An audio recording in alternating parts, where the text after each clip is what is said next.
Bueno, retomamos entonces las características de la descripción etnográfica o la descripción densa. En este decíamos que el, el hacer, digamos, el desarrollar la práctica de la antropología eh, implica, en el caso de la antropología social, es hacer etnografía. Y que este hacer etnografía, justamente, o lo que, tratando de entender qué es la etnografía, tiene que ver con que hacer etnografía tiene que ver con tratar o comenzar a captar aquello que tiene que ver con el análisis antropológico como forma de conocimiento. Esto dice Clifford Geertz, ¿no? Entonces, lo que va a tratar de recuperar en este hacer etnográfico o en este hacer etnografía, eh, tendrá que ver con esta idea de descripción densa en términos de un esfuerzo intelectual. Lo menciona como este término, estas ideas tomadas de Gilbert Ryle.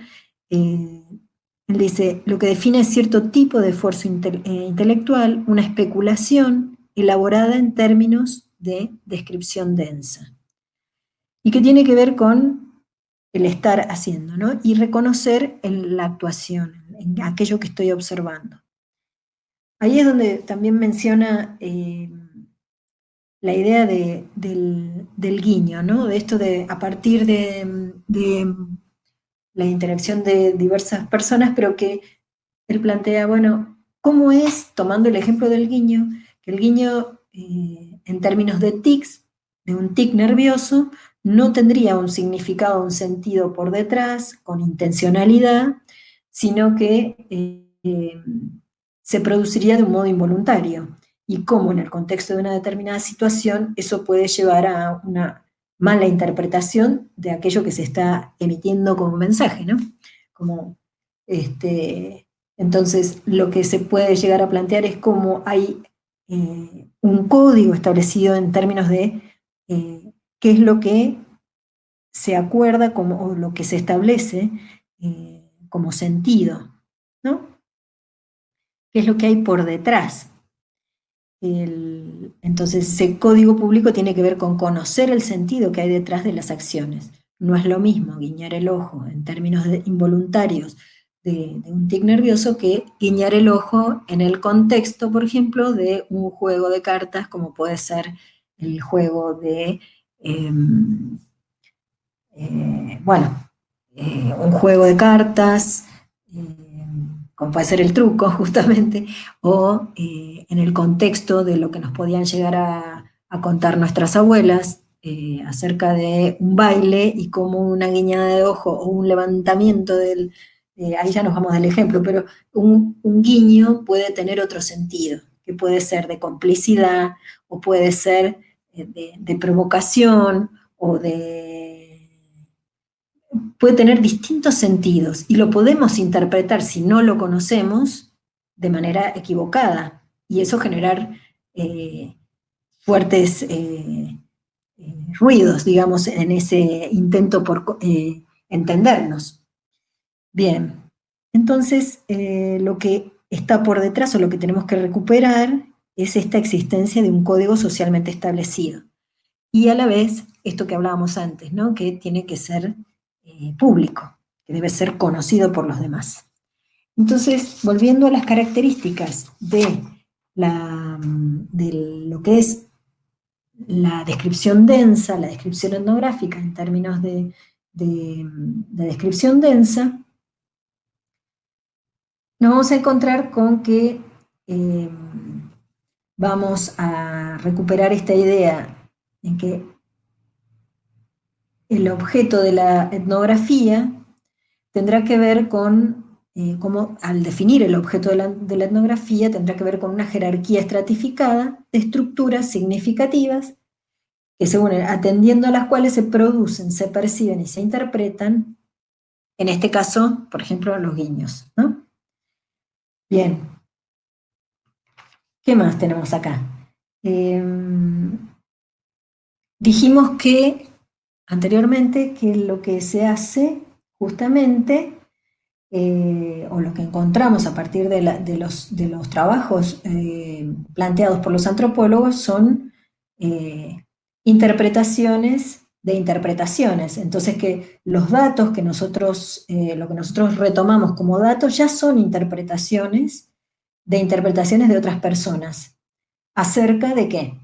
Esa interpretación de esas otras personas que nosotros recuperamos son interpretaciones sobre lo que esas personas y sus otros, como él dice, compatriotas, piensan y sienten. Entonces, esto es importante tenerlo en cuenta, que hay niveles de interpretaciones acerca de lo que hacemos, de lo que pensamos, de lo que eh, decimos, ¿no? Y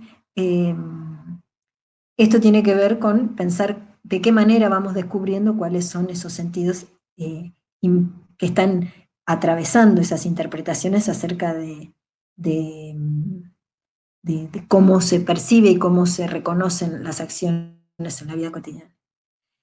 Entonces, esto tiene que ver con desentrañar esas estructuras de significación. Bien. Entonces, lo que él, retomando un poco lo que decíamos antes acerca de la cultura como texto, en esto de tratar de leer, de reconocer e interpretarla, eh, dijimos que eh, tiene que ver como, él menciona la cultura como un documento activo, ¿no? Como público, que contiene ideas, que, que no es que esté ni adentro de la cabeza de la gente, ni es una entidad que está oculta, sino que justamente es a través de la conducta humana que se ve como acción simbólica. Y eh, esto es que esa acción simbólica no es solamente lo que se dice, es el tono, es lo que él menciona como la fonación en el habla, el color, las líneas en la escritura, el sonido. El significado no es solamente lo dicho como, descrito como solo las palabras, sino los tonos, la forma. Eh, por eso es esta tarea de desentrañar sentidos y significados. ¿Qué más? Bueno, decíamos que teníamos esta característica de que la cultura es pública, porque justamente la significación lo es compartida. Por eso lo del guiño que podemos reconocerlo, en caso de que formemos parte de la misma sociedad, o sabemos que pueden tener algunas nociones distintas, pero podemos contextualizar en qué sentido se emite. Si hay intencionalidad, por supuesto. Entonces, la cultura consistiría justamente en esas estructuras de significación socialmente establecidas, a partir de las cuales la gente hace cosas que son reconocidas por los demás, que pueden ser reconocidas como aceptables o no.